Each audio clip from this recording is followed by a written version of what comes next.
Bienvenidos a un nuevo segmento de Poder Sin Límites de Tony Robbins.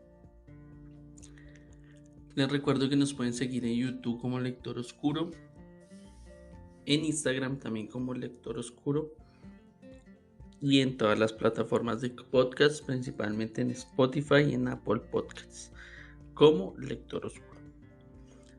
Bueno, continuamos con otro segmento de Poder Sin Límites. El cuarto programa de clasificación es el que se distingue a los buscadores de acuerdos de los buscadores de diferencias. Vamos a aclararlo con un experimento. Examine estas figuras y dígame qué relación guardan entre sí. Si le tocase descubrir la relación entre estas figuras, usted dispondría de muchas contestaciones. Quizás diría que todas son rectángulos o que todas tienen 4 lados, o tal vez que hay 2 verticales y una horizontal, o 2 de pie y una tumbada, o que ninguna figura tiene exactamente la misma relación con las otras dos, o que una de ellas es diferente y las otras dos son iguales. Abro paréntesis, en este espacio muestran tres rectángulos, 2 verticales y uno horizontal. Cierro paréntesis. A usted se le ocurriría aún más descripciones, estoy seguro. ¿Qué pasa aquí? Todas son descripciones de la misma imagen, pero bajo planteamientos absolutamente distintos. Lo mismo pasa con los igualadores y los diferenciadores. Este metaprograma determina cómo clasifica uno la información que ha de aprender, entender y además agregar cosas por el estilo. Algunos relacionan ante el mundo encontrado igualdades. Llamémosles igualadores. Sería el caso de los que al contemplar la figura dirían, todos son rectángulos. Hay otro tipo de igualadores que encuentran excepciones dentro de la igualdad. Son los que dirían, todos son rectángulos, pero uno de ellos está tumbado y los otros dos están de pie. A esto se contrapone el grupo de buscadores de diferencias, de los diferenciadores.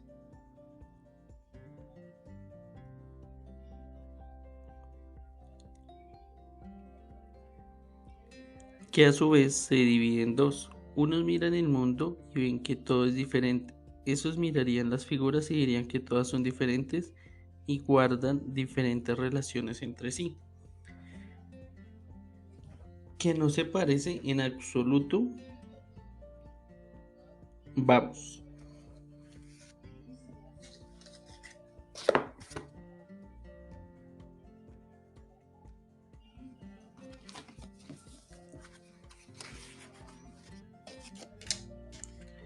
Y continuamos. El otro tipo de diferenciador ve excepciones dentro de las diferencias. Viene a ser el negativo del que ve excepciones dentro de las igualdades. Primero ve las diferencias y luego observa lo que hay en común. Para determinar si alguien es un igualador o un diferenciador, pídale que describa las relaciones entre cualquier conjunto de objetos o de situaciones y observe si se fija primero en las semejanzas o en las diferencias. Imagina lo que ocurre cuando un igualador se encuentra con un diferenciador,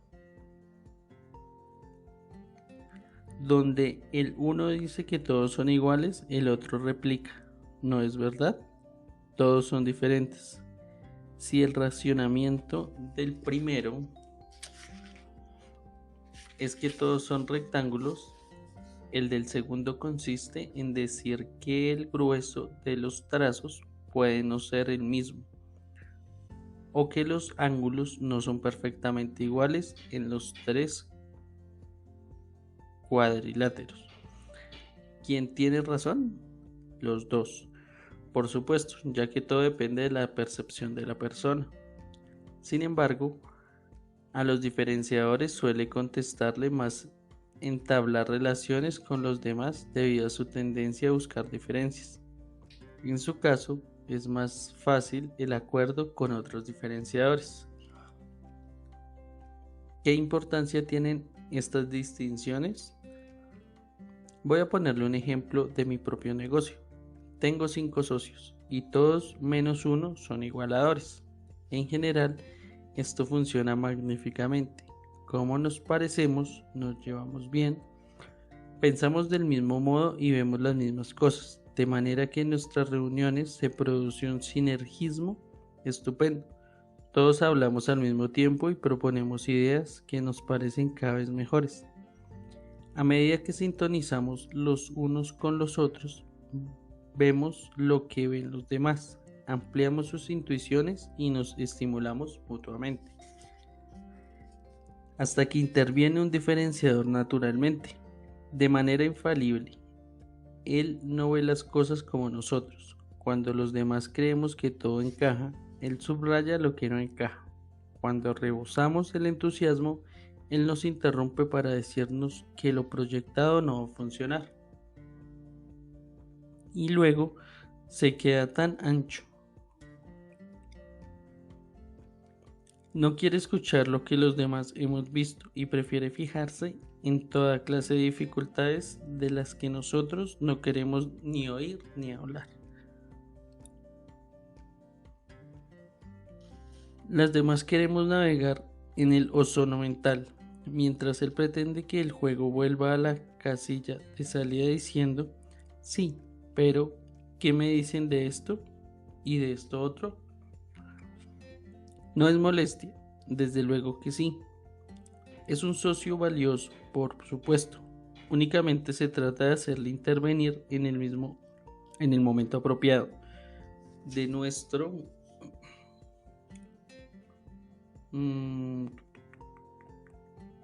proceso de planificación. No deseamos que empiece a hablar de detalles y arruine nuestra sesión de curso de ideas. El sinergismo que se crea durante nuestra colaboración vale más que sus eternas críticas. Pero luego, cuando empieza a secarse el torrente de sugerencias, es cuando nos hace falta alguien capaz de ver los agujeros, de poner el dedo sobre las incoherencias, de advertir lo que no está bien madurado, lo que no encaja. Esa es la función que él desempeña y gracias a ello muchas veces nos hemos salvado de ser víctimas de nosotros mismos. Los diferenciadores son minoría. Las generalizaciones ofrecidas por las encuestas dicen que vienen a ser diferenciadores algo así como un 35% de los entrevistados. Si es usted un diferenciador, seguramente estará diciéndose que tales encuestas le ofrecen poca fiabilidad. Sin embargo, los diferenciadores son sumamente valiosos porque tienden a ver lo que no vemos los demás. No es que sea anhelada de la inspiración poética. Muchas veces, incluso cuando están animados, encuentran el modo de ver alguna diferencia y se desaniman al instante. Pero su sensibilidad crítica y analítica es importante en cualquier tipo de negocio.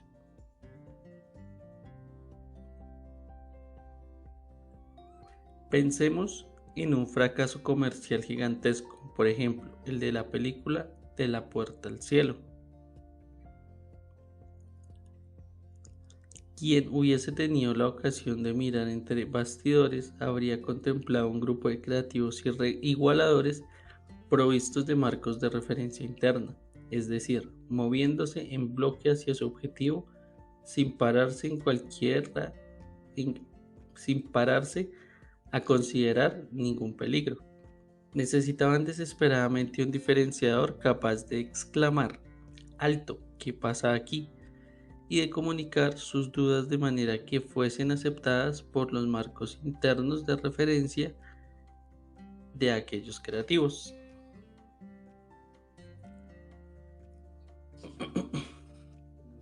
Las modalidades igualadoras o diferenciadoras son muy importantes porque desempeñan un papel en casi todo, incluso en la alimentación. El igualador extremo llega a consumir alimentos que le perjudican simplemente por conformismo. No querrá comer una manzana o una ciruela. Estos frutos presentan demasiadas variantes en cuanto a grado de madurez, textura, sabor, tiempo de almacenaje y demás variables.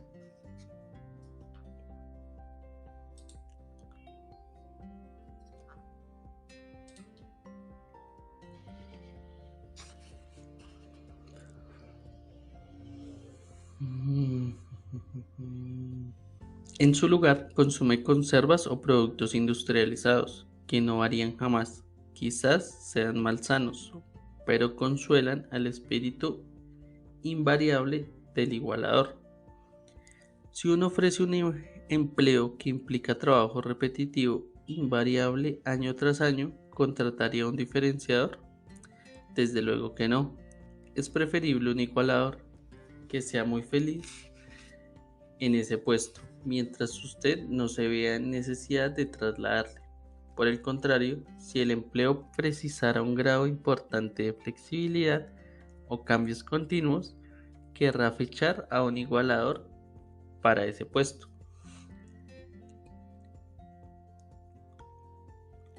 ¿Querrá fichar un igualador para ese puesto? No, naturalmente. Estas distinciones pueden ser muy útiles para determinar qué grado de satisfacción laboral cabe esperar de los individuos para un periodo de tiempo prolongado. Citaría como por ejemplo el caso de un conocido delantero centro de fútbol, que hace años empezó la temporada con gran éxito y tremenda capacidad ofensiva. Pero como era un diferenciador, al cabo de algún tiempo se consideró obligado a cambiar su rutina y cayó en un bache. Se le convenció para que fichase en los diferentes tipos de aficionados que ocupaban las localidades del gol en cada uno de los campos que visitaba con su equipo. Dedicado a observar esas variedades, pudo diferenciar a gusto en ese punto trivial, mientras rendían al máximo en lo verdaderamente importante. ¿Utilizaría usted las mismas técnicas de persuasión para un igualador que para un diferenciador? ¿Querría verlos desempeñando el mismo trabajo? ¿Cree que sería correcto educar por igual a dos chicos con estrategias diferentes en este aspecto? Desde luego que no.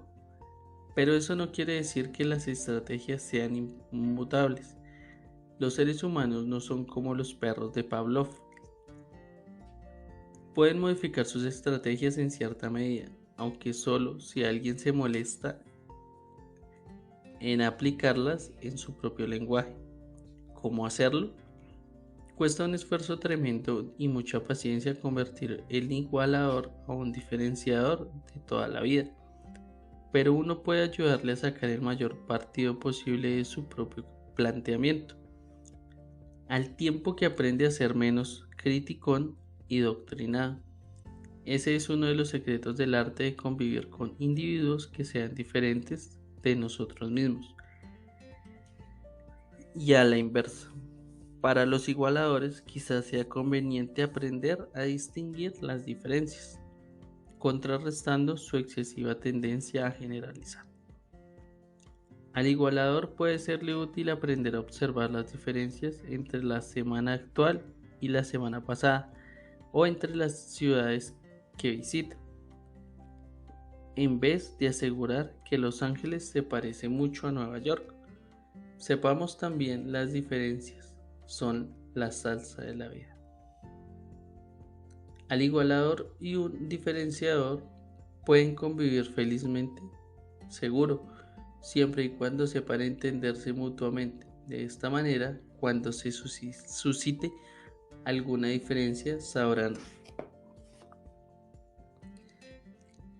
ver que no es que el otro tenga razón o no, sino que ven las cosas de otra manera. No resulta imprescindible ser totalmente idénticos para establecer una relación. Basta con recordar que uno y otro perciben las cosas de manera diferente y saber respetarse y apreciarse.